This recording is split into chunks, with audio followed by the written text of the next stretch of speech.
Vi lägger inte i respirator i första hand. Over to Mr. Bridgen now. Thank goodness someone's speaking out. We are witnesses to the greatest medical scandal in this country in living memory. Its causes are complex, but the novel and untested medical treatment described as a COVID vaccine is a large part of the problem. Doctors have been treating this for decades with steroids, antibiotics for secondary pneumonia, infections and other standard protocols, but they didn't do this time. They sent people home, told them to take paracetamol until their lips turned blue, and then when they returned to hospital they sedated them, put them on ventilators and watched them die. Jag har ju pratat med så många experter och känner några av dem privat. Och även personalen på Sankt Göran sa det att hade du kommit in i det här skicket i våras, det hade varit så mycket värre. Nu vet vi mycket mer hur vi ska ta hand om en sån som du. Vi lägger inte i respirator i första hand. Och det sorgliga är nog att om Adam hade kommit in nu så hade han nog klarat sig. Alltså, det är en tanke jag har i alla fall. Ja, den är fruktansvärd.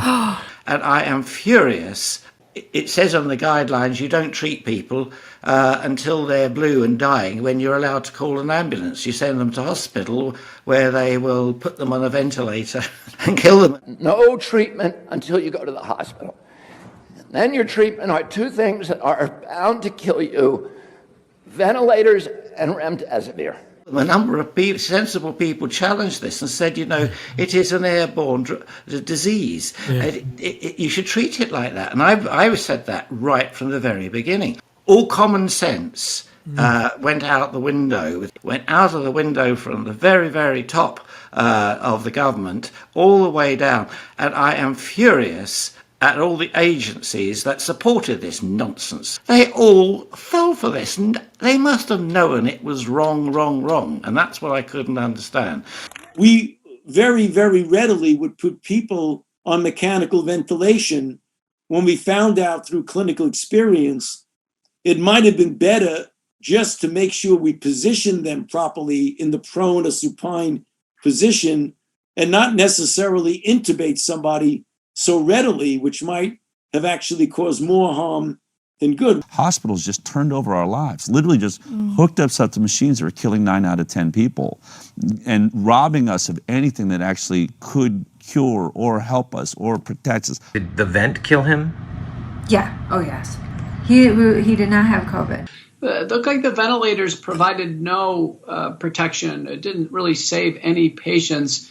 What they did is they took away some of the body's ability to clear secretions, and so secondary pneumonias occur, as well as what's called barotrauma or pneumothorax. I had that happen in a few of my patients. The ventilator for many patients was a kiss of death. I called doctors in Wuhan and said, what are the biggest mistakes that you made on the first wave? This was early on.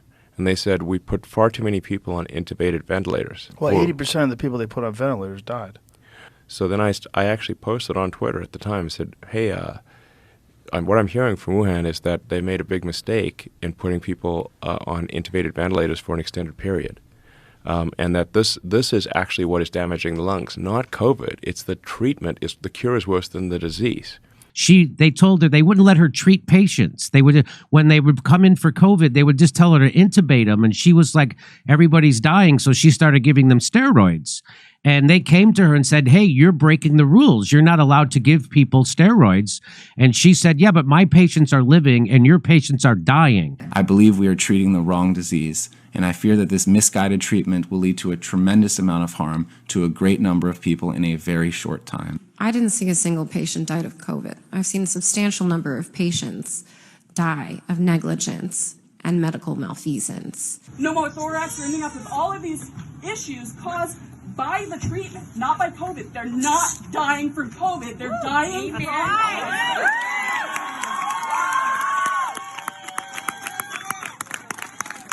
And what can we learn from this? We learn that very few doctors dare challenge what they're told. Protocols with no authors are distributed and doctors fall in line. And I say to the House, and I say it in all seriousness, this debate and others like it is going to be pored over by future generations. And they will be genuinely agog that the evidence has been ignored for so long and that genuine concerns were disregarded and those raising them were gaslit, smeared and vilified. And you don't need any science training at all, to be horrified by officials deliberately hiding key data in this scandal. And that's exactly what's going on, Madam Deputy Speaker.